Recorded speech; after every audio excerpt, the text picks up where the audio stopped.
অন্যান্য বিবরণ। সূরা হুদে বর্ণিত উপরোক্ত আয়াতসমূহে নূহ, আদ এর প্লাবনের নাতিদীর্ঘ ঘটনা বিবৃত হয়েছে।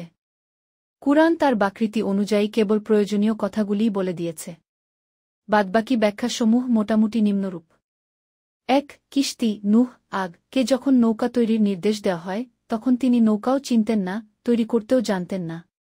আর সে কারণেই আল্লাহ নির্দেশ দিলেন, তুমি নৌকা তৈরি কর আমাদের চোখের সম্মুখে ও আমাদের ওহী অনুসারে। হুদ ১:১, মুমিনুন ২:৩-২:৭। এর দ্বারা বোঝা যায় যে নৌকা তৈরির জন্য প্রয়োজনীয় উপকরণসমূহ ও নির্মাণ কৌশল জিবরিল, আগ নূহ, আগ কে শিক্ষা দিয়েছিলেন। এভাবে সরাসরি ওহীর মাধ্যমে নূহ, আদ এর হাতে নৌকা ও জাহাজ নির্মাণ শিল্পের গোড়াপত্তন হয়। অতঃপর যুগে যুগে তার উন্নতি সাধিত হয়েছে এবং মানুষ ব্যবসা-বাণিজ্যের মালামাল ও যাত্রী পরিবহনে নতুন যুগে প্রবেশ করেছে।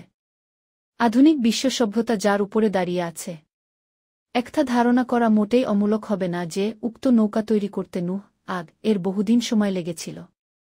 নৌকাটি অবশ্যই বিরাটায়তনের ছিল, যাতে মানুষ, পশু ও পাখি পৃথকভাবে থাকতে পারে। কিন্তু এজন্য নৌকাটি কয় তলা বিশিষ্ট ছিল, কি কাঠের ছিল, কত গজ লম্বা ও চওড়া ছিল, এসব কাহিনীর কোনো সঠিক ভিত্তি নেই। নদীবিহীন মরু এলাকায় বিনা কারণে নৌকা তৈরি করাকে পশুশ্রম ও নিছক পাগলামি বলে কওমের নেতারা নূহ, আগ কে ঠাট্টা করত। হুদ ৩:৮। এ ব্যাপারে নূহ, আগ বলতেন, তোমাদের ঠাট্টার জবাব সত্তর তোমরা জানতে পারবে। হুদ ৩:৯। ২. তান্নুর ও তুফান। তান্নুর বলা হয় মূলত উনুন বা চুলাকে। এটি অনারব শব্দ যাকে আরবি করা হয়েছে কুরতুবী। সহজ সরল ও প্রকাশ্য অর্থ অনুযায়ী ইরাকের মুছেল নগরীতে অবস্থিত নূহ, আদ এর পারিবারিক চুলা থেকে পানি উথলে বের হওয়ার আলামতের মাধ্যমেই নূহের তুফানের সূচনা হয়।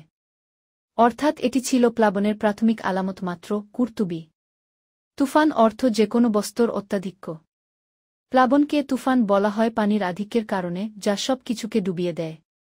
আল্লাহ বলেন, আমরা নূহকে প্রেরণ করেছিলাম তার সম্প্রদায়ের নিকট। সে তাদের মধ্যে 50-1 বছর অবস্থান করেছিল। অতঃপর তাদেরকে তুফান অর্থাৎ মহাপ্লাবন গ্রাস করেছিল। আর তারা ছিল অত্যাচারী। আনকাবুত 2:9-1-4। যদিও অনেকে এর নানারূপ ব্যাখ্যা দিয়েছেন, যার সবকিছুই ইসরায়েলিয়াত এবং ভিত্তিহীন। 1:6 বুতলের উত্থিত পানি ছাড়াও তার সাথে যুক্ত হয়েছিল অবিরাম ধারে আকাশবন্যা। যেমন আল্লাহ বলেন, অবশেষে যখন আমার হুকুম এসে পৌঁছল এবং চুলা উচ্ছ্বসিত হল, অর্থাৎ ভূপৃষ্ঠ পানিতে উদ্বেলিত হয়ে উঠল।